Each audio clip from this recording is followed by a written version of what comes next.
So আজকে আমরা chapter 6 শুরু করবো এক্সপ্লেন্ড ও কালচার টাইপ। এখান থেকে কী কী কোশ্চেন আসতে পারে বায়োটেকনোলজি ফাইনাল থিওরি পরীক্ষা তা নিয়ে আমরা আলোচনা করব। তো কোশ্চেন ঘেটে যেসব প্রশ্ন পাওয়া গেছে সেসব কোশ্চেনই আমরা এখান থেকে আলোচনা করব। তো প্রথমে আমাদের একটা কোশ্চেন আসে, সেটা হচ্ছে name explants can be used for tissue culture at least 10। So এখানে দেখো অনেকগুলো টিস্যু কালচারের নাম দেওয়া আছে। সো আমরা এখান থেকে যে কোনো 15টা পড়ি, পরীক্ষায় আসতে পারে যে কোনো 10টা। সো আমরা 15টা পড়ে রাখি। দেখো nucellus, endosperm, embryo, cotyledon, hypocotyl, nodal segment, axillary bud, shoot tip, apical meristem, leaf, apical meristem, leaf segment, root, anther, microspore. তো আমরা এই পর্যন্তই থাকি। দেখো প্রথমে আমরা দেখি মনে রাখতে পারি এন ই নিক। নিক নামে একটা লোক ছিল মনে করো। সো এন দিয়ে আমরা বুঝবো হচ্ছে নিউসেলাস, ই দিয়ে বুঝবো আমরা অ্যান্ডোস্পার্ম, ই দিয়ে বুঝবো আমরা ইমব্রায়ো, আর সি দিয়ে বুঝবো আমরা কোটিলেডন। সো নিক নামে একজন ব্যক্তি ছিল, হানা দিছে HNA। তাহলে এইচতে আমরা কি বুঝাবো? হাইপোকোটাইল। আর এন দিয়ে আমরা কি বুঝাবো? Nodal segment. এ দিয়ে বুঝাবো আমরা অক্সিলারি বার্ড। তাহলে নিক হানা দিছে। তারপরে একটা ওয়ার্ড ইউজ করবো, শালার। শালার ইউজ করতে পারো। অর্থাৎ এখানে দেখো, তাহলে প্রথম কতগুলো আমাদের কাভার হলো? দেখো প্রথম 4, 5, 6, 7টা এক্সপ্যান্ড কিন্তু আমার মুখস্থ। নিক হানা করছে এটা দিয়ে। অর্থাৎ এন মানে হচ্ছে আমার কি? এন মানে হচ্ছে আমার নিউসেলাস, ই মানে অ্যান্ডোস্পার্ম, ই মানে এমব্রায়ো, সি মানে কোটাইলেডন, এইচতে হাইপোকোটাইল, এনতে নোডাল সেগমেন্ট, এতে অক্সিলারি বার্ড। সো এবার সালার দিয়ে কি বোঝায় দেখো, তোমরা যদি একটু এদিকে লক্ষ্য করো তাহলেই পাবা।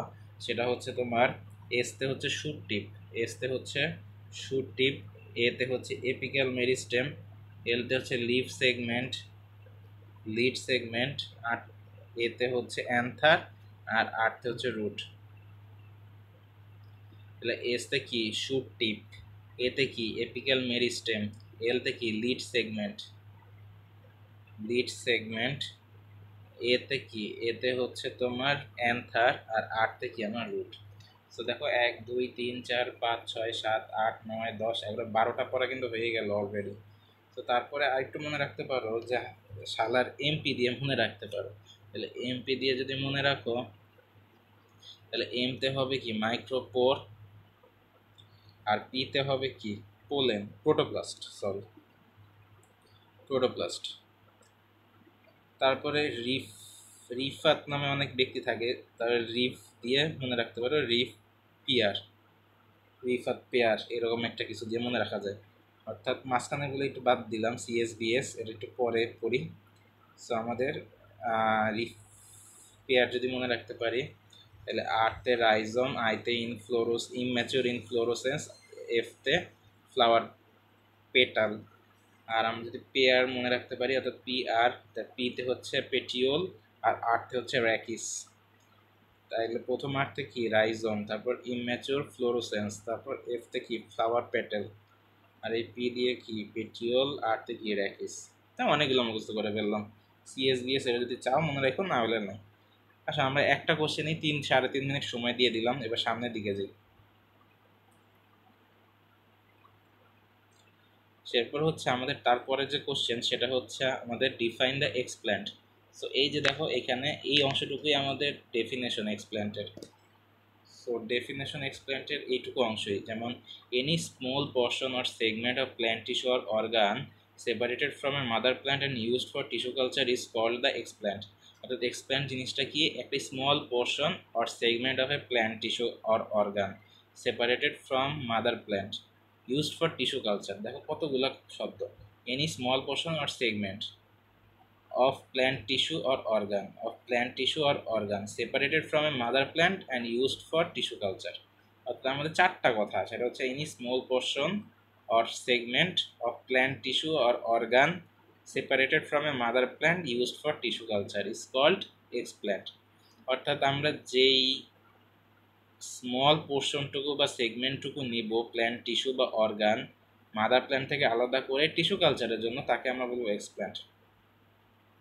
সো এখন আমাদের পরের একটা কোশ্চেন আছে, সেটা হচ্ছে মেনশন 10 কালচার টাইপস। সো আমরা যেগুলো 10টা পড়লাম ওই 10টার সাথেই নাম লিখে দিলেই হয়ে যাবে। যেমন দেখো এখানে নিউসেলাস ছিল, এখানে দেখো নিউসেলাস কালচার। তারপরে এখানে অ্যান্ডোস্পার্ম ছিল, এখানে অ্যান্ডোস্পার্ম কালচার আছে। এখানে ইমব্রায়ো ছিল, আমাদের ইমব্রায়ো কালচার। এখানে কোটিলেডন ছিল, আমাদের কোটিলেডনটা দেয় নাই, তুমি দিয়ে নিতে পারো। হাইপোপোটাইল ছিল, নোডাল সেগমেন্ট ছিল, অক্সিলারি বার ছিল, শুট টিপ কালচার ছিল, apical meristem, leaf segment, root anther ইত্যাদি ইত্যাদি। এখানে কালচারটা যদি লাগাই দাও তাইলেই আমাদের হয়ে যাবে। দেখো মাইক্রোস্পোর কালচার, প্রোটোপ্লাস্ট কালচার,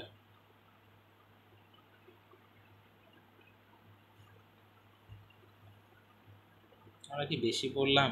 বেশি পড়ি নাই, কালচার টাইপগুলো একটু ওইটার সাথে কালচার লাগিয়ে দিলেই হয়ে যাবে অ্যান্সার। তো এটা ছিল আমাদের পরের কোশ্চেন।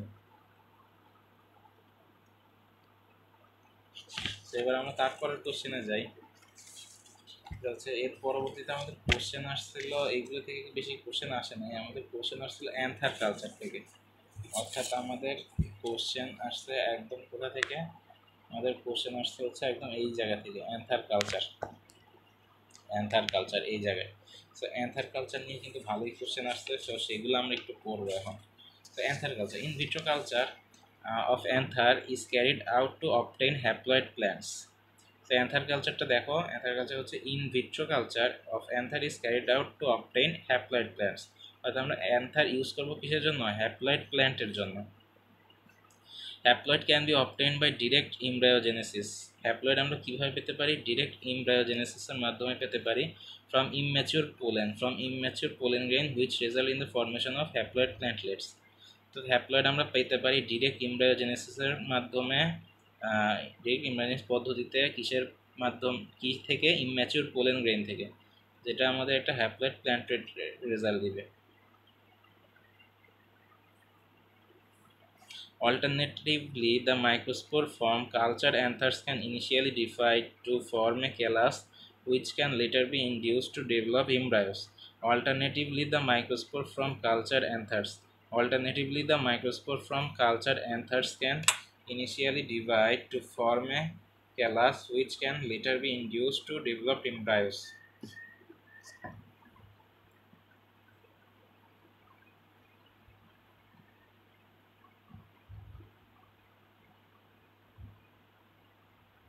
সো বোঝা যায় সেটা হচ্ছে এই কালচার অ্যান্থার থেকে যখন মাইক্রোস্পোর হবে সেটা পরবর্তীতে অনেকগুলো হয়ে ক্যালাসে ফর্ম করবে এবং পরবর্তীতে ডেভেলপ ইমব্রায়ো করবে, ইমব্রায়োতে পরিণত হবে। সো অ্যান্থার কালচার গেল। সো অ্যান্থার কালচার আমরা কেন করি? হ্যাপ্লয়েড প্ল্যান্ট উৎপাদনের ক্ষেত্রে। So haploid plant can be developed by anther culture আর direct embryogenesis from immature pollen grain which result in the formation of haploid plantlet. আর alternatively আমাদের এই ক্যালাসটা তৈরি করবে কে? এই কালচার অ্যান্থার, যেটা আমাদের পরবর্তীতে ডিভাইড হবে, পরবর্তীতে ডিভাইড হয়ে আমাদের ইমব্রায়ো তৈরি করবে, ডেভেলপ ইমব্রায়ো তৈরি করবে। সো এই হচ্ছে অ্যান্থার কালচার। এরপরে আমাদের যে কোশ্চেনটা বারে বারে আসছে সেটা হচ্ছে callous culture. So callous culture জিনিসটা কি? Callous culture explains when cultured or the appropriate medium, usually with both an auxin and cytokinin, can give rise to an unorganized growing and dividing mass of cells. Explains when cultured on the appropriate medium, usually with both an auxin and cytokinin, can give rise to an unorganized growing and dividing mass of cells. Eggs plants, when cultured on the appropriate medium, usually with both auxin and cytokinin, can give rise to an unorganized growing dividing mass of cell.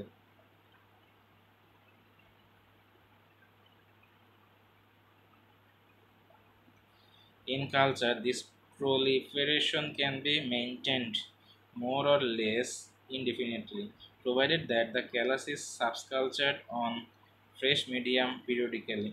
Manipulation of the auxin to cytokinin ratio in the medium callus can lead to the development of shoots, roots, somatic embryos from which whole plants can subsequently produced. Callus culture can be used to initiate cell suspension. Callous কালচারটা আমরা initiate cell suspension culture করার জন্য use করে থাকি মূলত। তো আমরা another culture বললাম, অ্যান্থার কালচার মূলত হ্যাপ্লয়েড প্ল্যান্ট তৈরি করার জন্য হয়। আমাদের মাইক্রোস্পোর কালেক্ট করা হয় কালচার টিস্যু অ্যান্থার থেকে, সেখান থেকে সেগুলা ক্যালাস ফর্ম করে পরবর্তীতে ডিভাইড হয়ে ডেভেলপ করে এমব্রায়ো। আর তোমার ক্যালাস কালচার যেটা আছে, ক্যালাস হচ্ছে কি আসলে আনঅর্গানাইজড মাস অফ সেল আর growing and dividing mass of cell. অর্থাৎ এক্সপ্ল্যান্ট যখন আমাদের অ্যাপ্রোপ্রিয়েট অক্সিন আর সাইটোকাইনিনের সান্নিধ্যে আসে তখন এটা যে unorganized growing developing mass of cell গঠন করে সেটাকে আমরা বলি ক্যালাস। এই ক্যালাস কালচারটা কিন্তু ইনিশিয়েশন অফ সেল সাসপেনশন। আর আমাদের manipulation of auxin to cytokinin ratio in the medium callus can lead to the development of shoots, roots, and or somatic embryos from the which whole plants can subsequently be produced. বোঝা যায়। আর callus culture can be used to initiate cell suspension. তো আমাদের another culture গেল, তারপর হচ্ছে আমাদের callous culture গেল। সো এবার আমাদের পরবর্তী যে কোশ্চেনটা বারে বারে আসতে দেখা যায় সেটা হচ্ছে আমাদের এই প্রোটোপ্লাস্ট কালচার। এই প্রোটোপ্লাস্ট কালচারটা অনেক বহুবার এসেছে। সো প্রোটোপ্লাস্ট আর plant cells with the cell wall removed, অর্থাৎ সেলকেই প্রোটোপ্লাস্ট বলা হয়, শুধুমাত্র ওই সেল ওয়ালটা থাকে না আর কি। তো সেল ওয়াল বাদে বাকি সম্পূর্ণ সেলকে বলা হয় প্রোটোপ্লাস্ট আর most commonly isolated from either leaf mesophyll cells or cell suspension. Cell suspension থেকে আলাদা করা হয় বা লিফ মেসোফিল টিস্যু থেকে আলাদা করা হয়।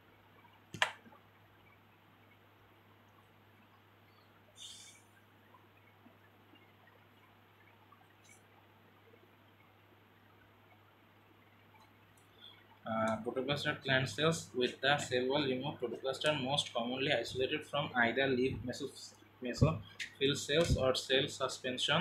Either liquid or solid medium can be used for protoplast culture. The liquid or solid medium দুটোই use করা যায়। Liquid medium is not agitated and a high osmotic potential is maintained at least in the initial stages. Protoplasts can be plated out onto solid medium and callus produced. Whole plants can be regenerated by organogenesis or osmotic embryogenesis from this callus. Protoplasts are ideal targets for transformation by a variety of means. So এগুলো খুবই important protoplast কালচারের। আর এটা খুব important হচ্ছে cell suspension culture. Cell suspension culture একাধিকবার আসছে পরীক্ষায়। So the growing of individual cells that have been obtained from an explant হবে সেখানে tissue or callus is referred to as cell suspension culture. The growing of individual cells that have been obtained from an explant tissue or callus is referred to as cell of suspension culture. অর্থাৎ আমাদের individual sell, আমাদের যে callous হয়, ক্যালাসের মধ্যে তো অনেকগুলো মানে টিস্যুই থাকে, একটা টিস্যুর মধ্যে আবার অনেকগুলো কোষ থাকে। So the growing of individual cells of a callus developed from an explant or plant tissue is called cell suspension culture. When friable callus is placed into a liquid medium, then agitated, single cells and or small clumps of cells are released into the medium. ক্যালাসটা যখন আমাদের liquid মিডিয়ামে দেওয়া হয় তারপর সেটা agitate হয়, তারপর single cells আর small clumps of cells are released into the medium. সেই মিডিয়ামে এই সিঙ্গেল সেলগুলো বা একটা গ্রুপ অফ সেলগুলো আলাদা হয়ে যায়। তো এটা হচ্ছে আমাদের সেল সাসপেনশন কালচার।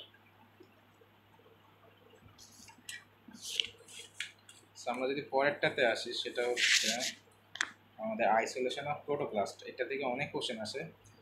সো আমরা শুরুতেই যেটা পড়বো সেটা হচ্ছে role of enzyme in protoplast isolation. So আমাদের এই প্রোটোপ্লাস্ট আমরা আইসোলেশন করবো এখন। তো প্রোটোপ্লাস্ট আইসোলেশন করার প্রক্রিয়া আর এনজাইমের ভূমিকা কী, এটা অনেকবার পরীক্ষায় আসে। সো এখান থেকে আমাদের শুরু হবে। So role of enzyme in protoplast isolation. So the release of protoplast is dependent to a great extent of the nature and composition of enzymes used to digest the cell wall. The release of protoplast is dependent on a great extent on the nature and composition of enzymes used to digest the cell wall. The release of protoplast is dependent to a great extent on the nature composition of enzymes used to digest the cell wall. The release of protoplast is dependent to a great extent on the nature that and composition of enzymes used to digest the cell wall. তো এতবার কেন বললাম সেটা হচ্ছে এই প্রোটোপ্লাস্টটা যে আমরা release করতেছি সেটা ডিপেন্ড করে কার উপর বলতো, হচ্ছে এই এনজাইম যেটা আমাদের ডাইজেস্ট করতে হবে সেল ওয়ালকে। তো সেল ওয়ালকে যদি ডাইজেস্ট করতে পারে এনজাইম, তখনই তো আমি প্রোটোপ্লাস্টটাকে আলাদা করতে পারবো। কারণ এর আগে আমরা প্রোটোপ্লাস্টের সংজ্ঞায় জেনে আসলাম যে প্রোটোপ্লাস্টটা হচ্ছে সেল, শুধুমাত্র সেল ওয়ালটা বাদে। সো এখন সেই অনুযায়ী যদি আমরা এই combination of cellulase, hemicellulase, pectinase enzymes are use to break down the cell wall. অর্থাৎ দেখো সেল ওয়াল কিন্তু নিজেই সেলুলোজ, হেমিসেলুলোজ, পেকটিন দ্বারা তৈরি।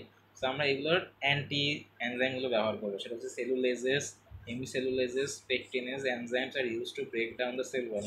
Enzymes required for protoplast isolation are now commercially available. So commercially available কিছু enzyme আছে যেগুলো আমাদের সেল ওয়ালকে খেয়ে দিয়ে প্রোটোপ্লাস্টটাকে আইসোলেশন করতে সহায়তা করে। সো এনজাইমের নামগুলো দেখো, এনজাইমের নামগুলো খুবই ইম্পর্টেন্ট যেগুলো কমার্শিয়ালি অ্যাভেলেবেল। সো সেটা হচ্ছে প্রথমটা হচ্ছে অনুজোকা সেলুলেজ, মিসেলেজ, হেমিসেলুলেজ, ম্যাক্রো এনজাইম। এখানে 5টা মূলত লিখতে বলে। তো আমরা আপাতত 4টাই শিখি, পরবর্তীতে আমরা 5 নম্বরটা অন্য জায়গা থেকে দেখে নিব আর কি। তো অনুজোকা সেলুলেজ, মিসেলেজ, হেমিসেলুলেজ, ম্যাক্রোজাইম। তো দেখো প্রথমে মনে রাখো হেমোসেলুলেজ তো বোঝাই যায়, সেলুলেজ থেকে হেমিসেলুলেজ আসছে। তো সেলুলেজের 2 ভাই, হেমোসেলুলেজ আর ওনোজোকা সেলুলেজ, মানে জাপানি একটা নাম ওনোজোকা। ওই অনেকটা ওই রকম, ওই যে গ্রেভ অফ দ্য ফায়ারফ্লাইজ দেখছো না অনেকে অ্যানিমটা, মানে পিচ্চিটার নাম কি থাকে, সেনোটা না কি যেন একটা থাকে না, সেটা দিয়ে মনে রাখবো, সেটার নাম ছিল ওনোজোকা। কারণ সে আলাদা হয়ে যায় পরবর্তীতে, দেখছো তো আদৌ সবাই মনে হয়। সো এই গ্রেভ অফ দ্য ফায়ারফ্লাইজের ওই পিচ্চিটার নাম মনে করো ওনোজোকা, সেই অনুজোকা সেলুলেজ। আর অনুজোকার ভাই একটা ছিল না, সো সে তো তার অর্ধেকই ছিল তাই না। সো অর্ধেক আমরা বায়োলজিতে হেমি বলি, হেমিস্ফিয়ার বলি না। সো একটা স্ফিয়ারের অর্ধেক হেমিস্ফিয়ার। সো হেমিসেলুলেজ মনে রাখবো। সো 2টা সেলুলেজ দিয়ে হয়ে গেল, একটা অনুজোকা আর আরেকটা হচ্ছে হেমিসেলুলেজ। আর বাকি হচ্ছে তোমার দেখো হেমোসেলুলেজ নামের সাথে মিসিলেজের মিল আছে না, লেজটা আছে, অর্থাৎ মিসিলেজ।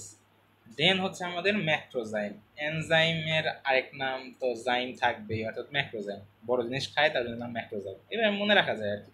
তাহলে অনুজোকা সেলুলেজ, তারপরে অনুজোকা সেলুলেজ, হেমিসেলুলেজ, তারপরে হচ্ছে মিসিলেজ, তারপরে হচ্ছে তোমার ম্যাক্রোজাইম।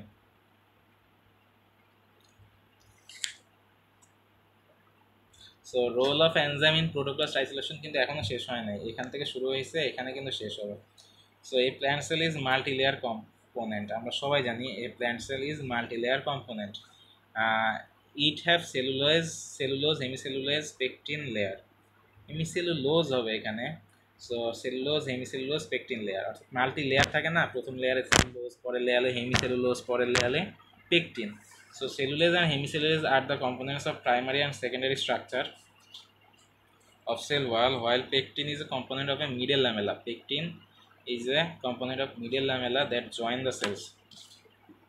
অর্থাৎ আমরা যদি প্রাইমারি সেল আর সেকেন্ডারি সেল চিন্তা করি একটা সেল ওয়ালে, সো প্রাইমারি সেল হচ্ছে সেলুলেজ আর সেকেন্ডারি সেল হচ্ছে হেমোসেলুলেজ। ওজ হবে কারণ এজ থাকলে ওটা এনজাইম হয়, এখানে মিস্টেক করছে হয়তো, সেলুলেজ লিখছে। So cellulose হবে, cellulose and hemicellulose are the components of primary and secondary structure of cell wall, while pectin is a component of middle lamella that join the cells. Pectinase enzyme degrades mainly the middle lamella cellulose, and hemocellulase enzyme digests the primary and secondary structure of the wall.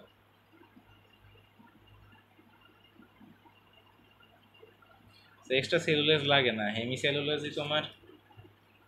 হেমিসেলুলোজই তোমার primary আর secondary স্ট্রাকচারকে ধ্বংস করে দেয়। আর আমাদের পেকটিনের যে enzyme আছে সেটা তোমার middle ল্যামেলাকে degrade করে দেয় আর কি। আমাদের আমাদের আইসোলেশন অফ প্রোটোপ্লাস্ট, এখানে আমাদের একটা কোশ্চেন গেল গা, সেটা হচ্ছে role of enzyme in protoplast isolation. এটা খুবই ইম্পর্টেন্ট হয় আর কি। তাহলে এটা থেকে আমরা কি পড়লাম বলো তো? সো প্রথমে আমরা পড়লাম যে প্রোটোপ্লাস্ট আইসোলেশনের জন্য এনজাইমের গুরুত্ব কী, সেটা হচ্ছে অনেক গুরুত্বপূর্ণ। কারণ আমরা জানি কি প্রোটোপ্লাস্ট হচ্ছে সেল ওয়াল ছাড়া যে সেলটা থাকে সেটা, তো সেল ওয়ালকে ভাঙতে হলে আমাদের এনজাইমের দরকার আছে। কিছু কমার্শিয়ালি অ্যাভেলেবল এনজাইম আছে, সেগুলোর নাম হচ্ছে অনুজোকা সেলুলেজ, তারপরে হিমোসেলুলেজ, আর দেন হচ্ছে তোমার মিসিলেজ, আর দেন লাস্ট ওয়ান ইজ ম্যাক্রোজাইম। সো আমরা জানি কি cell wall multi layer. So তোমার এখানে সেলুলোজ, হেমিসেলুলোজ, পেকটিন থাকে। প্রাইমারি লেয়ার হচ্ছে সেলুলোজ দ্বারা গঠিত, আর সেকেন্ডারি লেয়ার হচ্ছে তোমার হেমিসেলুলোজ দিয়ে গঠিত, আর মাঝখানে যে মিডল ল্যামেলা থাকে সেটা পেকটিন দিয়ে গঠিত। সো পেকটিনেসটা এই মিডল ল্যামেলার সেলুলোজকে ডিগ্রেড করে, আর ওইদিকে হেমিসেলুলোজ হচ্ছে আমাদের প্রাইমারি আর সেকেন্ডারি ওয়ালকে ডিগ্রেড করে। সো এরপরে হচ্ছে আমরা যে আইসোলেশন করব সেটার প্রসিডিউর, সেটাও পরীক্ষায় খুব বারে বারে আসে। সো এই যে আইসোলেশন অফ কালচার প্রসিডিউর অনেকবার আসে উইথ ফিগার, এই ফিগারটা খুবই important. So the whole experiment need to conduct under aseptic condition. প্রথমে আমরা জানি, আমরা আগে একবার পড়ছি অ্যাসেপ্টিক কন্ডিশন থাকা must. Fully developed leaves are initially processed with effective surface sterilant. আমরা একটু আগে পড়ছিলাম কি তোমার প্রোটোপ্লাস্টটা নেওয়া হয় কোথেকে, সেল সাসপেনশন থেকে বা লিফ মেসোফিল টিস্যু থেকে। সেখানে দেখো আমাদের কীরকম টিস্যু নিতে হবে, সেটা হচ্ছে ফুললি ডেভেলপড টিস্যু, কুচি পাতা নেওয়া যাবে না, এটা ফুললি ডেভেলপড একটা টিস্যু নিতে হবে লিফ থেকে। So initially processed with effective surface sterilant with the surface sterilant and the lower epidermis is removed with a pair of fine forceps. Lower epidermis is removed with a pair of fine forceps, cut into small pieces, incubated in a plasmolytic solution CPW for a certain period. After a specific hour of enzymatic treatment, the digested mixture will be contained of subcellular debris, undigested cell, broken protoplast and healthy protoplast. So আমরা প্রথমে কী করলাম, একটা aseptic condition নিলাম, একটা ফুলি develop leave নিলাম। লিভটা নেওয়ার পরে কী করলাম, সেটাকে হচ্ছে তোমার সারফেস স্টেরাইলেন দিয়ে ধুইলাম, তারপরে লোয়ার এপিডার্মিসটা রিমুভ করলাম একটা ফোর্সেপ দিয়ে। এর পরবর্তীতে তাকে স্মল পিস করে আমার প্লাজমোলাইটিক সলিউশন সিএমডাব্লিউতে দিয়ে দিলাম। অনেক ঘন্টা যাওয়ার পরে আমরা দেখব যে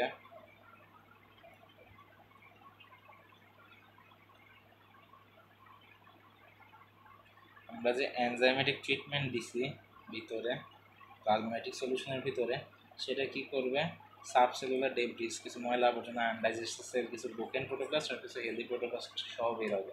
তো দিস মিক্সচার পিউরিফাই করতে হবে। সো পিউরিফাই করতে হবে combination of filtration, centrifugation and washing. তো দেখো আমাদের অনেক কিছু করতে হবে, সেটা হচ্ছে আমাদের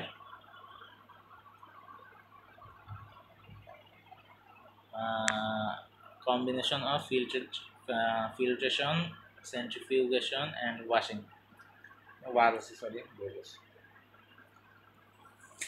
সো দেন হচ্ছে আমাদের চিত্রটা দেখি, আমরা যদি চিত্রটা একটু ভালো করে দেখি, এখানে জুম করে দেখি, আমি আশা করি আরও ভালো বুঝতে পারবো। তো দেখো এখানে প্রথমে কি হয়, প্রথমে একটা ফুললি এক্সপ্যান্ডেড লিফ নেওয়া হয়। সো ফুললি এক্সপ্যান্ডেড লিফের একটা অংশ দেখো লোয়ার এপিডার্মিস থেকে একটা লিফ সেগমেন্ট নেওয়া হয়। দেখো লিফের সেগমেন্ট নেওয়া হচ্ছে, ভাজক টিস্যু দেখতে কিন্তু এরকম ষড়ভুজাকার হয়। সো তারপরে এটাকে আমরা সেল ডাইজেশনে নিয়ে নিলাম, ডাইজেস্টেড মিক্স করলাম। সো তারপরে কি করলাম, 2 স্টেপ ফিল্ট্রেশন করলাম, প্রোটোপ্লাস্ট সাসপেনশন তৈরি করলাম। তারপর তাকে সেন্ট্রিফিউজ করলাম, অর্থাৎ একটা মেশিনে ঘুরাইলাম একটা নির্দিষ্ট পরিমাণ। সো এটা পিলেট ফর্মেশন হইল। তারপর হচ্ছে তোমার রিসাসপেনশন অফ প্রোটোপ্লাস্ট, তা আবার সাসপেনশনই হলো। তারপরে তোমার ডেন্সিটি গ্রেডিয়েন্ট সেন্ট্রিফিউশনের মাধ্যমে ব্যান্ড অফ প্রোটোপ্লাস্ট, অর্থাৎ একটা ব্যান্ড তৈরি হলো প্রোটোপ্লাস্টের, সেগুলো তোমার কালচার মিডিয়াতে সাসপেন্ড হতে থাকলো। এর পরবর্তীতে তোমার আইসোলেটেড প্রোটোপ্লাস্ট করতে হবে, সেখান থেকে নিয়ে তারপর আবার আমরা সেল ওয়াল রিজেনারেশন করব। তারপর সেটাকে আমরা এখন বৃদ্ধি করব। তো সেটাকে বৃদ্ধি করে ক্লাম্প অফ সেল তৈরি করব, সেখান থেকে ক্যালাস তৈরি করব, ক্যালাস কালচার হবে, দেন সেখান থেকে শুটিং স্টেজ হবে, সেখান থেকে আমরা প্ল্যান্টলেট রিজেনারেশন করবো। এখন বলতে পারো ভাইয়া আমরা এত কষ্ট করে সেল ওয়ালটা সরাইলাম, এখন আবার সেল ওয়ালটা কেমনে আনবো, রিজেনারেশন করবো। সেল ওয়ালটা আমরা ভাঙছি যাতে প্রোটোপ্লাস্টটা বের করে আবার নতুন করে তাকে গ্রো করতে পারি, সেজন্য আবার পরবর্তীতে আমরা সেল ওয়ালটাকে দূরে সরিয়ে দিয়ে আবার সেল ওয়াল রিজেনারেশনের জন্য তাকে সময় দিই। আশা করি বোঝা গেছে ফিগারটা। এটা হচ্ছে আমাদের প্রোটোপ্লাস্ট আইসোলেশন অ্যান্ড কালচারের চিত্র। লিফ নিলাম, লিফটার লোয়ার এপিডার্মিসের একটা অংশ নিলাম, সেটাকে ডাইজেস্টেড মিক্সচার করলাম, সাসপেনশন করলাম, সেন্ট্রিফিউজ করলাম দুইবার, ব্যান্ড অফ প্রোটোপ্লাস্ট আসলো, সাসপেন্ডেড থাকলো কালচার মিডিয়াতে, আইসোলেটেড প্রোটোপ্লাস্ট করলাম, যেটা সেল ওয়াল রিজেনারেশন হলো, ক্লাব অফ সেল হলো, ক্যালাস থেকে শুটিং হলো, থেকে প্ল্যান্টেড রিজেনারেশন হলো। আশা করি সবাই বুঝতে পারছে। তো এখান থেকে আমরা পরবর্তীতে কোশ্চেনে যাই। হচ্ছে আরও প্রসেস আমাদের কিছু বাকি আছে, এই যে আমাদের আরও কিছু প্রসেস বাকি আছে, করি আমরা যেহেতু চিত্র থেকে সব বুঝে গেলাম, এখন খালি একটু প্রসেসটা দেখবো। Accelerated protoplasts are usually cultured in either liquid or semi-solid agar media plants. Protoplasts are sometimes allowed to regenerate the cell wall. Protoplasts are sometimes allowed to regenerate the cell wall in liquid culture before they are transferred to any agar media. Protoplasts in culture generally start to regenerate a cell wall with a few hour alter isolation and may take 2 several days to complete the process under suitable condition. After 3 to 4 weeks, small cell colonies will be visible. Colonies of approximately 1 mm diameter are found within 5 to 6 weeks. Once small colonies are formed, these are transferred to an osmotic-free medium to develop callus. The callus then undergo for organogenesis or embryogenic differentiation, leading to formation of plants. এতটুকু ছিল আমাদের isolation and culture প্রসিডিউরের সংজ্ঞা, মানে প্রশ্নের উত্তর আর কি। অর্থাৎ আমাদের এখান থেকে এই পর্যন্ত আর কি, এই পর্যন্ত সরি। সো বোঝা গেছে, আমরা চিত্রটা দেখে কিন্তু সব বুঝে গেছিলাম যে পাতা থেকে লিফ নিলাম, লিফটাকে কালচার করলাম, সেন্ট্রিফিউজ করলাম, আইসোলেশন করলাম, ওইটা আবার সেল ওয়াল রিজেনারেশন করলাম, সেখান থেকে ক্যালাস হইলো, ক্যালাস থেকে শুটিং হইলো, শুটিং থেকে আবার একটু বড় প্ল্যান্ট হইলো, মাঠে ফানাতে হইলো। এটাকে বাংলা কথাই এই দুই জায়গায় লেখা আর কি। তারপর হচ্ছে প্রোটোপ্লাস্ট ভায়াবিলিটি অ্যান্ড ডেন্সিটি। এটা কোশ্চেনটা আসে হচ্ছে তুমি কিভাবে বুঝবা, তোমার স্ট্র্যাটেজি কী হবে একটা প্রোটোপ্লাস্টের ভায়াবিলিটি বা ডেন্সিটি আইডেন্টিফাই করা। কোশ্চেনটা বারে বারে আসে কোশ্চেন ব্যাংকে, তার জন্যই পড়াম। So isolated protoplast should be healthy and viable in order to undergo sustain division of regeneration. তো আমাদের হেলদি আর ভায়াবল হইতে হবে। So the viability of the isolated protoplast can be determined by the same viability test as used for cell suspension culture. So the viability of isolated protoplast can be determined the same viability test as cell suspension culture and the zero viability test use করছে. Exclusion of Evans blue dye detected by microscopy or accumulation of FDA visualized by fluorescent microscopy are standard viability test. So viability test দেখো কি, exclusion of Evans blue dye. So the Evans blue dye it is detected by microscopy or accumulation of FDA visualized by fluorescent microscopy are standard viability test. So Evans blue dye detect করে কি microscopy or accumulation of FDA visualized by fluorescent microscopy. The density of protoplast in the suspension can be determined by hemocytometer. এই কোশ্চেনটা খুব আসবেই। The yield of protoplast can be counted as number per unit volume. Number per unit volume. এটা খুবই important. So it may vary with genotypes, nature of tissues used, the skillness of the workers. However, 5 into 10 to the power 5 for the plus per ml may be considered good yield. 5 into 10 to the power 5 হবে, sorry ওখানে নিচে 5টা চলে গেছে, পার ml।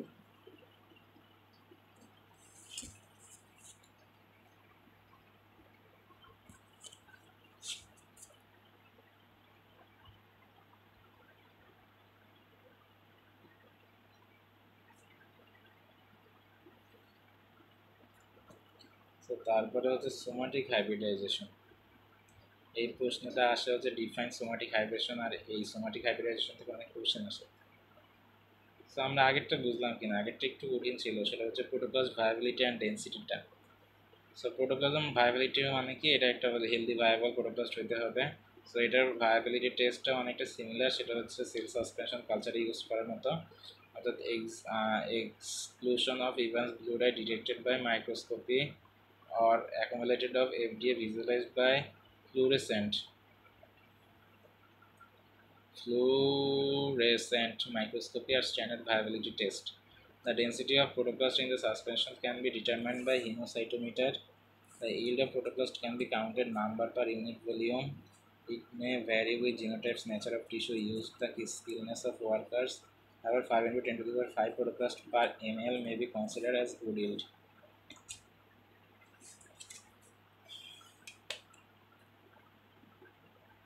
তো পরের কোশ্চেনে আসি, সেটা হচ্ছে সোমাটিক হাইব্রিডেশন ডিফাইন করো। সেটার কোশ্চেনটা কি, প্রোডাকশন, উত্তরটা কি হবে, the production of hybrid plant through the fusion of protoplast of two different plant species varieties is called somatic hybridization. So মানে কি, দেহ হাইব্রিড মানে কি দুইটা দেহ কোষের মিলন আর কি।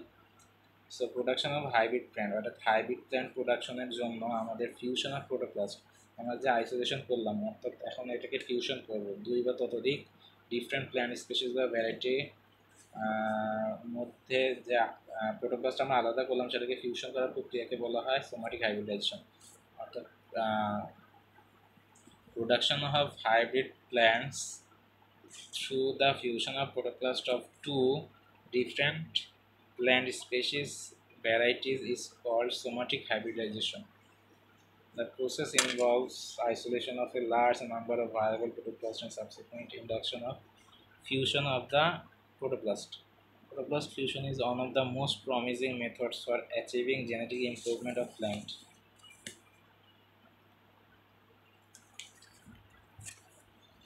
তারপরের একটা কোশ্চেন, সেটা খুবই ইম্পর্টেন্ট, সেটা হচ্ছে আমাদের ফিউসোজেন কাকে বলে। সো ফিউসোজেন কাকে বলে, এটা আমাদের অনেক ইম্পর্টেন্ট। সেটা হচ্ছে আমাদের the agents which is used for protoplast fusion is called fusogen.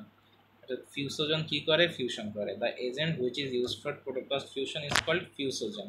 The agent which is used for protoplast fusion is called fusogen. Freshly prepared protoplasts do not normally fuse together because they are negatively charged, and due to that one protoplast repel the another one. The contact of membranes between the protoplast is facilitated by different fusogen. So তারপরে আমাদের এই যে সাম of the important ফিউসোজেন, এটাও আমাদের important, অনেক পরীক্ষা অনেক আসে সাম অফ দ্য ইম্পর্টেন্ট ফিউসোজেন, এই যে এটা। So polyethylene glycol বা PEG, polyethylene glycol, high concentration of calcium 2 plus ion sodium nitrate dextran। আর একটা মেথড আছে যেটা হচ্ছে ইলেকট্রন ফিউশন মেথড, এর মাধ্যমে প্রোটোপ্লাস্ট করা যায়। আর ইম্পর্টেন্ট ফিউসোজেন, অর্থাৎ the agent which is used for protoplast isolation fusion is called fusogen. So some of the important fusogens are polyethylene glycol, high concentration of calcium 2 plus ion, sodium nitrate, আর হচ্ছে ডেক্সট্রান। আর আমাদের আরেকটা question আছে, যেটা হচ্ছে different kind of protoplast ফিউশনের নাম বলা।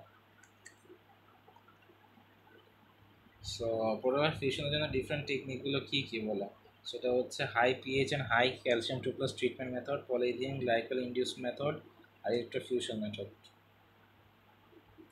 এদের প্রথম দুইটা আছে, পরের দুইটা কিন্তু নাই, অর্থাৎ polyethylene glycol method, glycol induced method, আর high pH and high calcium 2 plus treatment method, electrofusion method. তো এর মধ্যে পরীক্ষায় আসে খুব বেশি হচ্ছে পেগ, এটা আছে পলিইথিলিন গ্লাইকল, অর্থাৎ এই যে পলিইথিলিন গ্লাইকল, এই কোশ্চেনটা বেশি আসে। সো দেখো এখান থেকে যদি আমি একটু পড়ি, সেটা হচ্ছে it is most commonly used for protoplast fusion, it induced reducible high frequency fusion. আমি আবারও বলতেছি, it is most commonly used, অর্থাৎ most commonly used method for protoplast fusion. It induces reproducible high frequency fusion. It have low toxicity effect in most of the cell under study. It induces reproducible high frequency fusion. The protoplast mixture is treated with 28-50% PEG MW হচ্ছে তোমার 1500 থেকে 6000 for 30 to 40 minutes. About 0.6 ml of PEG solution dissolve 1 gram of PEG, weight molecular weight 1500, 2 ml of 0.1 molar glucose 10 millimolar calcium chloride and 0.7 millimolar potassium hydrophosphate is added in drops to pellet to protoplast in the tube. তারপরেরটা দেখো, সেটা হচ্ছে then the protoplast in PEG are incubated at room temperature for 40 minutes. The tube are occasionally shaking or rocking. It helps to bring the protoplast in contact. This process is followed by elution of PEG solution in addition to 0.5 to 1 ml of protoplast culture medium every 10 minutes. Then the solution are washed to remove fusagen. Then the protoplast is suspended in the culture medium. Then both the molecular weight and the concentration of PEG are critical in inducing successful fusions. PEG less than 100 ml weight is not able to produce tight adhesions, while the ranging up to 6000 mole weight can be more effective per mole in inducing fusions. At higher molecular weight, however, PEG produces too viscous a solution for easy handling. Treatment with PEG in the presence of or by eluting with high pH calcium toothpaste is reported most effective in enhancing the fusion frequency and survivability of protoplast. So আমরা একটা চিত্র আছে, চিত্রটি একটু দেখি। সেটা দেখো, আমরা প্রথমটার থেকে একটা প্রোটোপ্লাস্ট আইসোলেশন করলাম, এটা থেকে একটা প্রোটোপ্লাস্ট আইসোলেশন করলাম। সো এখানে আমরা ফিউসাজেন দিয়ে যুক্ত করে দিলাম। ফিউসাজেন হচ্ছে পিএজি বা NO3, অর্থাৎ তোমার পিএজি দিয়ে কি বোঝায়, পিএজি দিয়ে বোঝায় পলিইথিলিন গ্লাইকল। সো আমরা যে পড়লাম ওইখানে যে কিছু ফিউসাজেনের নাম, সেটা হচ্ছে পিএজি বা পলিইথিলিন গ্লাইকল, সোডিয়াম নাইট্রেট বা ডেক্সট্রান বা high concentration of calcium 2+ ion. আরেকটা আমরা কী করলাম বলো তো, আরেকটা করলাম, এগুলোই করছি, 4টা করছি। সো দেখো এখান থেকে পরে কী হয়। সো প্লেট অফ প্রোটোপ্লাস্ট, সেখান থেকে ফিউসাজেন ট্রিটমেন্টের ফলে দেখো এখান থেকে দুটোই বের হয় পরে দুটোই জোড়া লাগে, দুটো জোড়া লাগে ভিতরে ঢুকে যায়, ভিতরে ঢুকে গিয়ে একটা ফিউজড প্রোটোপ্লাস্ট তৈরি হয়। তারপর কি সেটাকে সেল ডিভিশন করে ক্লাম্প অফ সেল হয়, ক্যালাস হয়, callous culture, shooting stage, and the last one is plant weight regeneration. So এটাই হচ্ছে প্রোটোপ্লাস্ট ফিউশন প্রসিডিওর। এটা খুবই পরীক্ষায় আসে যে পিজি ইনডিউস মেথডটা ব্যাখ্যা করা। আর ইলেকট্রোফিউশন মেথডটা খুবই পরীক্ষায় আসে কোশ্চেন হিসেবে। ইলেকট্রোফিউশন মেথডটা হচ্ছে আমাদের এইটা, ইলেকট্রোফিউশন মেথড। সো ইলেকট্রোফিউশন মেথড আমরা যদি একটু পড়ি, সো ইলেকট্রোফিউশন মেথড আমাদের এই যে এই জায়গায় আছে আমাদের electron fusion. Studies in the past few years have shown that electric fields can be used for protoplast fusion procedure called electrofusion. It is simpler, quicker and more efficient method than chemically induced fusion. More importantly, cells after electrofusion do not show cytotoxic response as generally found in protoplast chemical method. So electrofusion মেথডটা খুবই important. আর বাকিগুলো আমি বলে দিচ্ছি কোনগুলো important.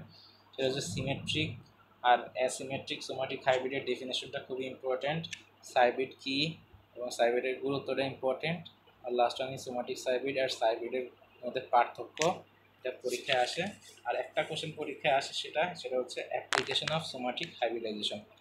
So এই হচ্ছে আমাদের পুরোটা চ্যাপ্টার। লাস্টেরটুকু তোমরা নিজেরা পড়ে নিও। আসসালামু আলাইকুম ওয়া রাহমাতুল্লাহি ওয়া বারাকাতুহু।